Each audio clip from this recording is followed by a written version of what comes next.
Hi friends, जैसा कि आप जानते हैं बौनापन यानी कम हाइट, अगर पैमाने की बात करें तो एक व्यक्ति के वयस्क होने तक यानी 18 साल की उम्र पूरी होने तक उसकी हाइट 4 फीट 10 इंच या उससे कम की रह जाती है तो उस स्थिति को बौनापन कहा जाता है।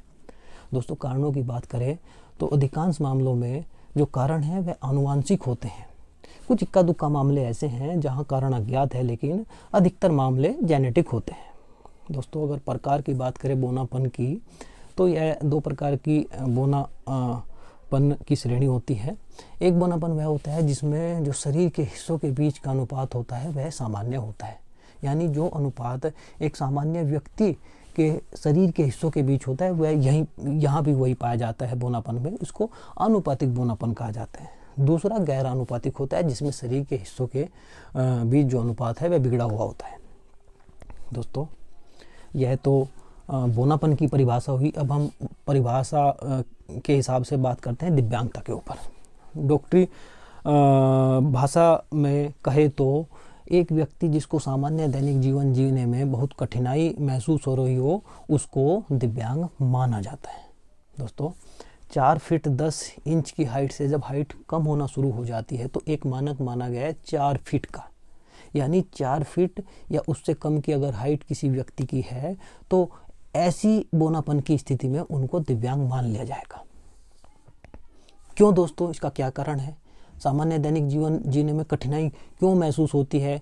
क्या दिक्कतें आती है ऐसे व्यक्ति को जिनकी हाइट 4 फीट या उससे कम की हो? दोस्तों, बात करते हैं इसके ऊपर। देखिए, एक पुरानी कहावत है, जिसको समस्या आती है जिसके ऊपर बीतती है पता उसी को चलता है। हम तो मात्र उस चीज़ का जिक्र कर सकते हैं। खैर दोस्तों, एक जो जिसकी हाइट कम होती है उसके जो पैर होते हैं, पैरों का आकार, जो घुटने हैं दोस्तों बाहर की तरफ निकल जाते हैं, जिससे चलने फिरने में उनको बहुत सारी दिक्कतें आती हैं। कुछ स्थिति में हाथ बहुत छोटे हो जाते हैं बौनापन में, और जो कोहनी की गतिशीलता है वह बहुत कम हो जाती है। काम करने में बहुत दिक्कतें आती है। जो रीढ़ की हड्डी होती है वह मुड़ जाती है, उसमें वक्रता पैदा हो जाती है, और कमर का जो निचला हिस्सा होता है वह अंदर की तरफ धंस जाता है, जिससे बौनापन की स्थिति में अधिक देर तक बैठा नहीं जाता, कोई काम धंधा नहीं हो सकता। श्वसन संबंधी, हृदय संबंधी कुछ रोग उत्पन्न हो जाते हैं दोस्तों बौनापन में।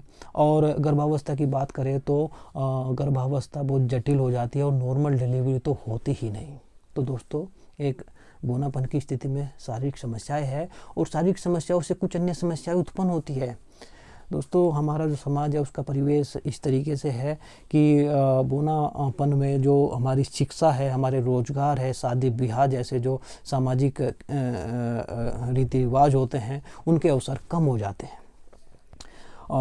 जो छोटी उम्र के बच्चे होते हैं बौनापन उनमें जिनमें पाया जाता है, और जो उनके सहपाठी होते हैं वो उनको चिढ़ाते हैं। दोस्तों, ये समाज का कड़वा सच है, और ऐसे में शिक्षा के अवसर बौनापन में कम हो जाते हैं।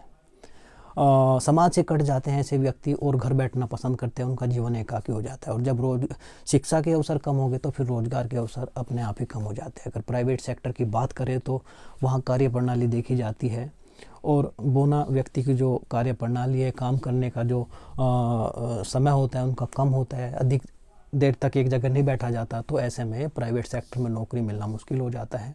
और कुछ नौकरियों की प्रकृति तो ऐसी है कि वहाँ शरीर का लंबाई चौड़ाई वगैरह देखा जाता है, वो नौकरी भी संभव नहीं होती।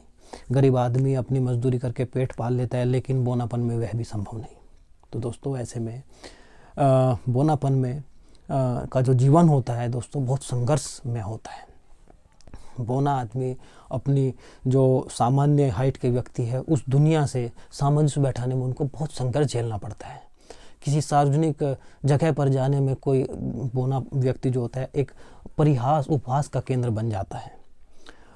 मार्केट की बात करें या सार्वजनिक उसकी बात करें वाहन वगैरह की, ऐसे में बहुत समस्याएं एक व्यक्ति को झेलनी पड़ती है। दोस्तों, कुछ मनोवैज्ञानिक समस्याएं भी है। जब एक व्यक्ति लगातार उपहास का केंद्र बनता है तो उसका अंतःकरण इस तरीके का हो जाता है कि उसका जो जीवन है बड़ा संघर्ष में बन जाता है, उसका अंतःकरण बड़ा दूसरे तरीके का हो जाता है।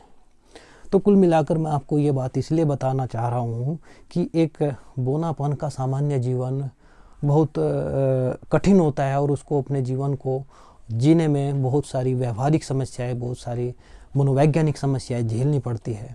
तो इस चीज़ को देखते हुए ऐसे व्यक्तियों को जिनकी हाइट 4 फीट या उससे कम की है उनको दिव्यांग मान लिया गया है। सन 2016 में जब दिव्यांग अधिनियम में संशोधन हुआ तो 14 तरीके की नई दिव्यांगता जोड़ी गई, उसमें एक दिव्यांगता बौनापन को भी रखा गया है। तो फिलहाल अब जो हमारी दिव्यांगताएं हैं, 21 तरीके की दिव्यांगताएं हैं नए अधिनियम में, और नीचे डिस्क्रिप्शन बॉक्स में मैंने दिया है, वहाँ लास्ट के जो पेज हैं उनमें आप इस चीज़ को देख सकते हैं। बौनापन भी उनमें सम्मिलित है। दोस्तों, अब बौनापन को दिव्यांग माना जाएगा और उनको सभी सरकारी योजनाओं का जो दिव्यांगता के क्षेत्र में मिलती है उनका लाभ मिलेगा, लेकिन इसके लिए ज़रूरी है दिव्यांग प्रमाण पत्र। तो अगर आपकी जानकारी में अगर कोई ऐसा व्यक्ति है 4 फीट या उससे कम की हाइट का, तो आप उसे जागरूक करें, बताएं कि वह अपना दिव्यांग प्रमाण पत्र बनवा ले, और दिव्यांग प्रमाण पत्र जब वह बनवाएगा तभी उसको योजनाओं का लाभ मिलेगा। दिव्यांग प्रमाण पत्र बनवाने की क्या प्रक्रिया है, इसमें क्या क्या होता है, थोड़ा अब नवीन प्रक्रिया है, उसको देखने के लिए आप नीचे डिस्क्रिप्शन बॉक्स में जा सकते हैं, वहाँ मैंने लिंक दिया है, उसको शेयर कर सकते हैं ताकि दिव्यांग प्रमाण पत्र बनवाने में किसी तरीके की समस्या न आए। दोस्तों, दिव्यांगता 40% से 100% के बीच होती हैं, और 4 फीट से नीचे जो दिव्यांगता होती है वह बढ़ती चली जाती है।